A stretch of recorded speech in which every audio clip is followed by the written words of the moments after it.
राजा बिन्यामीन अपने लोगों के सामने खड़े हैं और फिर से, मेरे भाइयों, मैं आपका ध्यान आकर्षित करना चाहता हूं, क्योंकि मेरे पास आपसे कहने के लिए और भी बहुत कुछ है। क्योंकि देखो, मुझे आने वाले समय के बारे में तुमसे कुछ बातें कहनी हैं।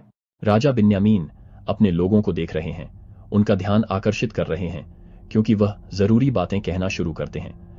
और जो बातें मैं तुमसे कहूंगा वे मुझे परमेश्वर के एक दूत ने बताई हैं, और उसने मुझसे कहा, जाग। और मैं जाग गया, और देखो, वह मेरे सामने खड़ा था।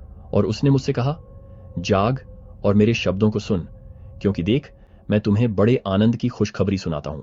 क्योंकि देखो, वह समय आ रहा है कि सर्वशक्तिमान प्रभु शक्ति के साथ स्वर्ग से मनुष्यों के बीच उतरेंगे और मिट्टी के तंबू में रहेंगे। और वह परीक्षाओं का सामना करेंगे और शरीर की पीड़ा, भूख, प्यास और थकान, यहां तक कि मनुष्य जितना सहन कर सकता है उससे भी अधिक, सिवाय मृत्यु के। क्योंकि देखो, हर रोम छिद्र से खून निकलेगा, इतनी बड़ी होगी उसकी पीड़ा अपने लोगों की दुष्टता के लिए। और देखो, वह अपने लोगों के पास आता है ताकि मनुष्यों के बच्चों के लिए उद्धार आ सके, उनके नाम पर विश्वास के माध्यम से। ईसा मसीह लोगों को शिक्षा दे रहे हैं, बीमारों को ठीक कर रहे हैं और उनके बीच चलते हुए चमत्कार कर रहे हैं। लेकिन धिक्कार है उस पर जो जानता है कि वह परमेश्वर के खिलाफ विद्रोह कर रहा है, क्योंकि उद्धार किसी के लिए नहीं आता सिवाय पश्चाताप और प्रभु यीशु मसीह पर विश्वास के। छोटे बच्चे पाप नहीं कर सकते, और धन्य हैं, क्योंकि देखो, जैसे आदम में वे गिरते हैं, वैसे ही मसीह का लहू उनके पापों का प्रायश्चित करता है।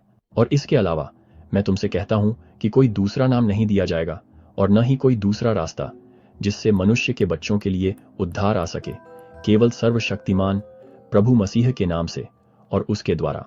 क्योंकि स्वाभाविक मनुष्य परमेश्वर का दुश्मन है और आदम के पतन के बाद से ही रहा है और हमेशा के लिए रहेगा, जब तक कि वह पवित्र आत्मा के आगे समर्पण न कर दे।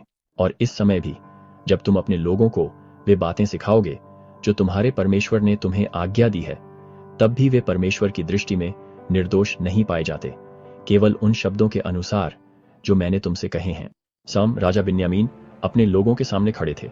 उनकी आवाज ज्ञान और अधिकार से गूंज रही थी। भीड़ ध्यान से सुन रही थी, जैसे उनके शब्द उनके बीच से गुजर रहे हों।